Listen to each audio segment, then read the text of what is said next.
Hello friend, कैसे हैं आप लोग? हमें उम्मीद है आप लोग ठीक ही होंगे। विषय हिंदी।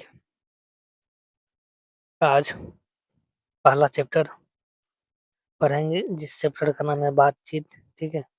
बातचीत का लेखक जो है, बातचीत का लेखक बालकृष्ण भट्ट जी हैं। ठीक है। बातचीत का लेखक जो है बालकृष्ण भट्ट जी हैं। ठीक है। इसका जो है परिचय जानेंगे।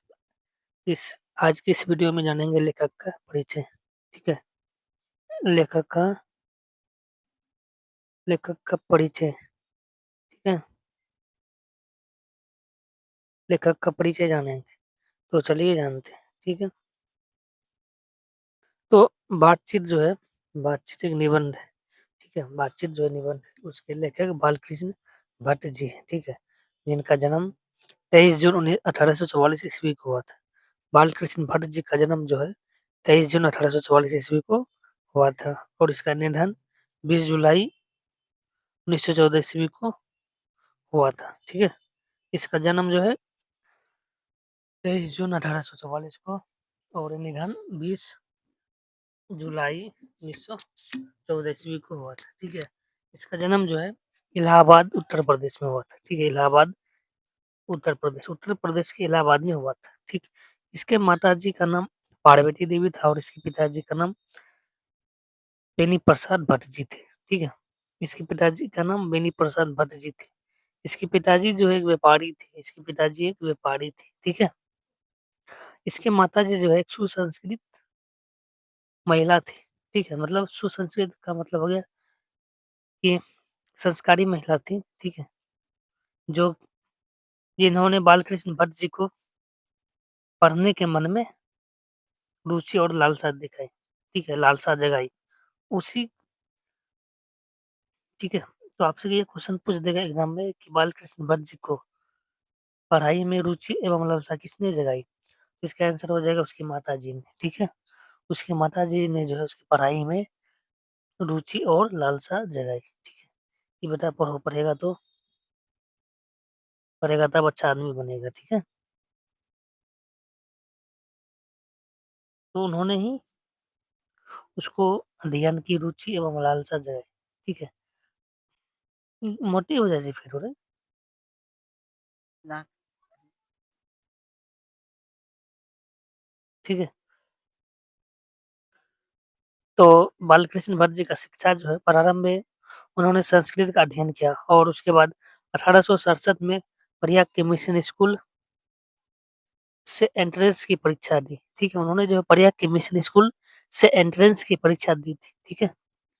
अब उसका विवृत्ति के बारे में जानेंगे। विवृत्ति मतलब कि किसी भी व्यक्ति का संस्कार कैसा है। ठीक है। किसी विवृत्ति का मतलब होता है किसी भी व्यक्ति का पैसा और उसका संस्कार कैसा है। ठीक है। तो बालकृष्ण भट्ट जी जो है 1869 से 1875 तक प्रयाग के मिशन स्कूल में अध्यापन किया। ठीक है। उन्होंने जो 1869 से 1875 ईस्वी तक प्रयाग के मिशन स्कूल में पढ़ाया। उसके बाद 1885 में प्रयाग की CAV स्कूल में संस्कृत का अध्यापन किया। उन्होंने जो है 1885 में प्रयाग की CAV स्कूल में संस्कृत का अध्यापन किया। ठीक। उसके बाद 1888 में प्रयाग की कायस्थ पाठशाला इंटर कॉलेज में अध्यापन नियुक्त नियुक्त हुआ। हुआ, समझे? उसका जो स्वभाव ठीक नहीं था, उसका स्वभाव जो उग्र होने के कारण नौकरी छोड़नी पड़ी। ठीक है। उसके बाद उन्होंने लेखन के कार्य पर ही निर्भर है। उन्होंने जो है वह जो है लेखक का भी कार्य, लेखन का भी कार्य करता था। तो नौकरी छोड़ने के बाद वह जो है लेखन के कार्य पर ही निर्भर रहा है। ठीक है। तो इसमें देखिए इसका वृत्ति जो है, इसमें टीचर का भी है। ठीक है। इसका लेकिन मूल रूप से इसका वृत्ति जो है लेखन का है। ठीक है ना। ये तो इन्होंने तो पढ़ाने का भी काम किया है ना। इसका स्वभाव गुस्सैल होने के कारण, उग्र स्वभाव होने के कारण उसको जो है नौकरी भी छोड़ना पड़ा। ठीक है। उसके बाद उन्होंने लेखन कार्य पर ही निर्भर रहा। ठीक। अब देखिए किसी भी व्यक्ति के जीवन काल में उसका परिस्थिति आता है, विशेष परिस्थिति आता है उसका जीवन। ठीक है ना। तो बालकृष्ण भट्ट जी का विशेष परिस्थिति जो है उसके पिताजी के निर्धन, मतलब उसके पिताजी को जो है मृत्यु होने के बाद उसका पैतृक व्यापार संभालने के नाम पर गृह कलह का सामना करना पड़ा। ठीक है, पैतृक व्यापार का मतलब हो गया कि उसके पिताजी जो व्यापार करते थे वही व्यापार बालकृष्ण भट्ट जी भी करने लगे थे। ठीक है, तो वही व्यापार जो है बालकृष्ण भट्ट जी कर रहे थे, तो उसमें जो गृह कलह का सामना भी करना पड़ा था। ठीक है, उसके बाद उसको पैतृक घर छोड़कर घोर आर्थिक संकट से जूझते हुए हिम्मत से काम लिया। ठीक है, और साहित्य के प्रति समर्पित रहे। वह जो है बालकृष्ण भट्ट जी साहित्य के प्रति समर्पित रहे। ठीक है, अब जानते हैं रचनात्मक सक्रियता। ठीक है, तो भारतेंदु हरिश्चंद्र की प्रेरणा से हिंदी वर्धनी सभा, ठीक है, वह जो है बालकृष्ण भट्ट जी जो है भारतेंदु हरिश्चंद्र से मोटिवेट होकर के उन्होंने 1877 ईस्वी में हिंदी प्रदीप नामक एक मासिक पत्र निकालना प्रारंभ किया। उन्होंने उन्होंने जो है एक माह में मासिक पत्र मतलब एक महीना में एक पत्र निकालता था, जिनका नाम है हिंदी प्रदीप। ठीक है, जिसका नाम है हिंदी प्रदीप। ठीक है, ये क्वेश्चन आपसे एग्जाम में पूछा जाएगा। ठीक है, ये क्वेश्चन पूछा हुआ है एग्जाम। ठीक है, तो उसका नाम है हिंदी प्रदीप। उन्होंने जो है उन्होंने इसे 33 वर्षों तक चलाते रहे। कितने वर्षों तक? 33 वर्षों तक। ये क्वेश्चन भी पूछा गया है। ठीक है, तो उन्होंने जो है इसे 33 वर्षों तक चलाते रहे।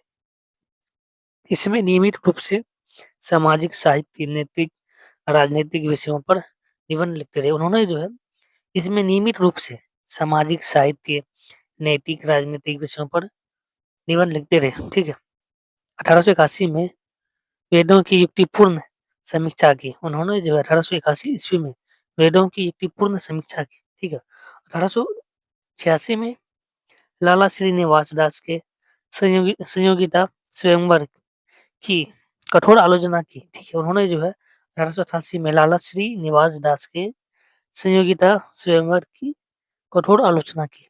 ठीक, जीवन के अंतिम दिनों में उसके जो जीवन के अंतिम दिनों में हिंदी शब्दकोश के संपादन के लिए श्याम सुंदर दास द्वारा काशी आमंत्रित किया। ठीक है, उसको जो है श्याम सुंदर दास द्वारा उसको काशी में इनवाइट किया।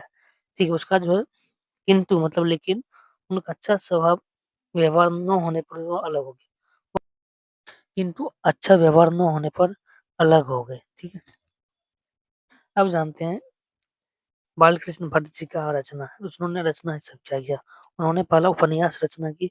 उपन्यास है रहस्य कथा, नूतन ब्रह्मचारी, सो अजान एक सुजान, गुप्त वेरी, रसातल यात्रा, उचित दक्षिणा, हमारी घड़ी, सद्भाव का अभाव। ठीक है, हमारी घड़ी, दूसरा सद्भाव का अभाव। ठीक है, नाटक है पद्मावती, ऋतार्जुनीय, वेणी संहार, शिशुपाल वध, नल दमयंती या दमयंती स्वयंवर, शिक्षादान, चंद्रसेन, सीता वनवास, पतित, पंचम, मेघनाद, कट्टर सूम की एक नकल।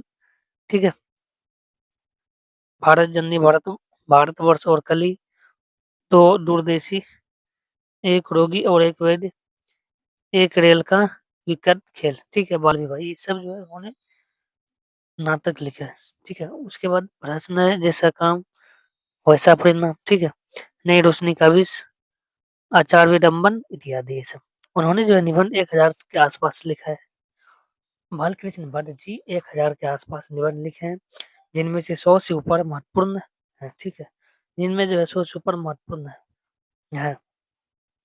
भट्ट निबंध माला नाम से जो है दो खंड ये 2 खंडों में से एक संग्रह प्रकाशित हुआ है। ठीक है, और बालकृष्ण भट्ट जी जो है भारतेंदु युग के कवि थे। ठीक है, भारतेंदु युग का मतलब होता है 1850 ईस्वी से 1900 ईस्वी तक में जितने भी कवि थे सभी कवि को भारतेंदु युग के कवि कहते थे। ठीक है, तो बालकृष्ण भट्ट जी जो है भारतेंदु युग के कवि है। ठीक है, तो हमें उम्मीद है आपको ये समझ में आया होगा। ठीक है, अगर समझ में आया होगा तो इसको शेयर कीजिए, अपने दोस्तों के साथ शेयर कीजिए, कमेंट कीजिए।